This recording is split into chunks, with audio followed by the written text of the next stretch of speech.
What's up? What's up? What's up? I hope all of you are doing well. I know all of you are doing well now that you have graced this channel. Before I get started, please like, comment, share, and subscribe. And don't forget to click that little notification bell so you can be notified every time I upload a new video. So, you guys, we have had a hell of a month. This has this has literally been, you guys excuse me, I'm trying to fix my shirt. This has literally been March Madness, right? um, I just wanted to come on here and I wanted to talk to you about social distancing. I wanted to talk to you about social distancing, but I wanted to talk to you about it from a positive light and a somewhat reflective aspect.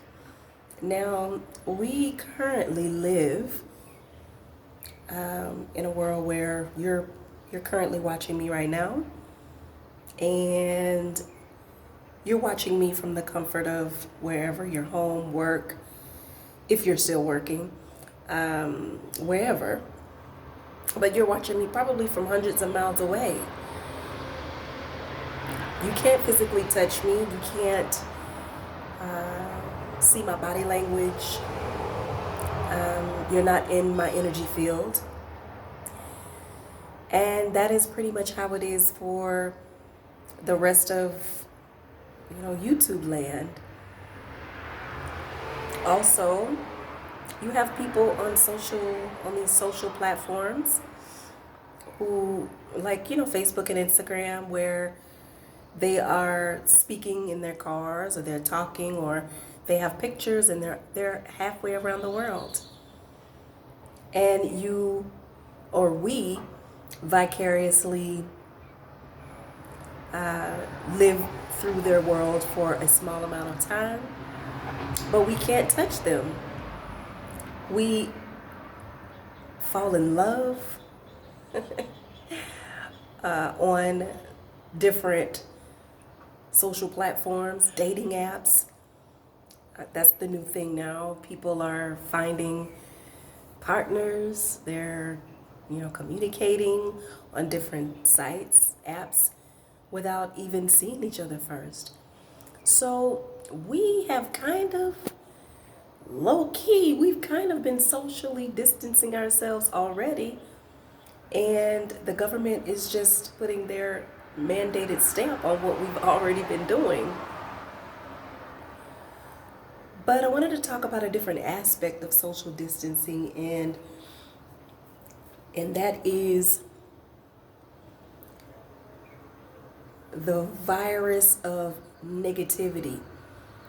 You have to socially distance yourself from, and please take this time to do this, socially distancing yourself from, a lot of these fear-based channels, fear-based people that you follow on certain social media platforms, the people who are spewing hate, people who are so just offended by everything, people who hate the world, people who are promoting violence or always showing violence on their platforms, and just all around people who have a negative or low vibration. Socially distance yourself from those people. Start unfollowing people who make you feel a certain type of way internally. Don't ever ignore how you feel when you scroll through your feed. You have to think about what these terms mean. Your feed, your news feed on platforms like Facebook. I'm not sure if they still have a news feed or not. I haven't been on Facebook since about 2015. But a news feed. You have to think about what that terminology really means. You are feeding your mind, and it is very difficult to subconsciously filter through everything that you see, the negative aspects of the things that you see, because it goes directly to your subconscious mind. The subconscious is deductive. It doesn't have the ability to reject. It can only accept. And you have to think about that. All of this negativity that you see is going straight into your subconscious mind. So distancing yourself, having a social distancing mindset in terms of the viruses of hate, and the viruses of hate, fear, unsound judgment, just people who are just pretty much doing the most for clout, and a lot of that,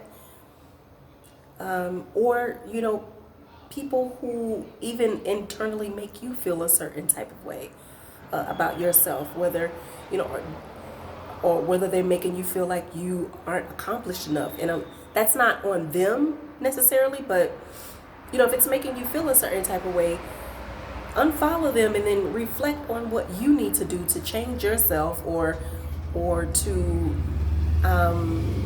put yourself in a better space, a better emotional space, or just totally socially distance yourself and just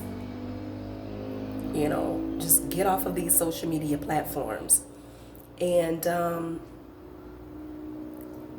be able to, I think this time, honestly, and just based on how I feel from a spiritual level, that the deprivation of social interaction is going to cause us to want to be sociable again. And I mean socially in a, like, physically social. Once all of this calms down, people are going to crave that human connection again. People are going to want to hug and touch people again, get into their aura, get into their field, really read their body language, and be able to physically see them, to connect humanely with one another. And that's the problem with social media. Now, social media does have its advantages, don't get me wrong. I mean, I'm talking to you right now on YouTube, and it's considered a social media platform, but the social distancing part is a challenge, because we're only allowed to see fragmented parts of a human being. You guys excuse the noise. I'm out on my balcony. But social media only allows you to see fragmented parts of a human being. You're not allowed to see all aspects of them. It's like a person who says, well, you guys seem happy, you guys seem like you have it all together, and they say something like, well, you don't know the half of it, you've never lived with this person, so yeah, it seems like that, but you don't know what they're really like. You don't live with them, you don't interact with them, so we're only getting fragments. You only know a portion of who I am as a person, even, and so I feel like this time of deprivation, when we are, some countries are quarantined, some people are, some states have done shutdowns, and this is going to give us some time to really not only self-reflect, but for us to really get a chance to, if we decide to socially distance ourselves from, the real virus, the virus of ignorance, the virus of judgment, unsound judgment, and the viruses of hate and fear, because that is some of the biggest disease, especially fear. I met a woman who had cancer. She actually had cancer for 12 years. She was battling cancer, and she said that her oncologist told her that 60%, this is almost half of people who have cancer, keep that in mind, 60% of cancer patients don't die of the disease. They die from the fear of having it. Think about that. So, oh my gosh, this video, I didn't realize I was rambling that long, but yeah, I'm going to go ahead and wrap this up, but I hope that what I have said in this video has been informative. I hope that it has inspired you to take inspired action, to start filtering out the viruses in your life so that you can be in a healthy mental state. Everything starts mentally first. So I wanted to encourage all of you to stay mentally healthy, and the rest will follow. Well, I am going to leave you for now, but I will be holding on to your love until the next video. Bye.